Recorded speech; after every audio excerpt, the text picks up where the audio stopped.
So, this is it. Tignan niyo siya, guys. Ito na siya, biniyak ko. Oh, 'di ba? Ganito yung loob niya. Para talagang tinapay siya, parang foam. Ayan. Ayan, oh. Ayan. Sobrang bango niya. Sobrang bango. Edible ito, guys. Edible. Tignan niyo, oh. Ang bango-bango niya sa loob. Ayan. So, tignan niyo, guys. Binalatan ko siya sa ibabaw. Ito yung mga balat niya. Ganito siya, guys. Pero ito, medyo bata pa siya. Ito. Pero ito muna lang ang anuin ko. Kasi sobrang laki. Ito, isang piraso lang ito. Pero sobrang laki. So, tignan nyo, guys. Ang bango-bango niya. Ito yung mga kasama niya. So, tara, guys. Try natin to.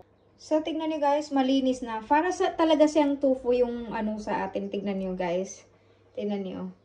So, ito siya. Natanggal ko na yung mga balat niya. So, ito na siya. Tignan nyo. Magpaprito ako ng konti. Para itatry ko.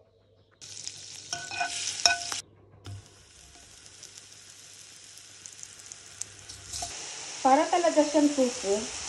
Pero mushroom siya, guys, ha. At meat ng chicken. Ayan. Or tofu. Ayan. O, diba? Nakita nyo? So, niluto ko siya with butter. Ang sarap-sarap niya. Ang sarap, grabe. Tapos, para siyang pang-snack talaga. Para siyang chicken. Or di kaya tofu. So, ayan, guys. Tignan nyo. So, ito ng ating finished product. Ayan. Pang-snack talaga siya, no? Pang-snack talaga itong mushroom na to, guys. So, tignan nyo.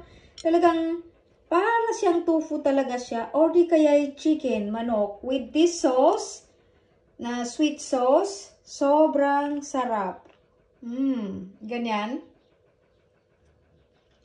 Wow!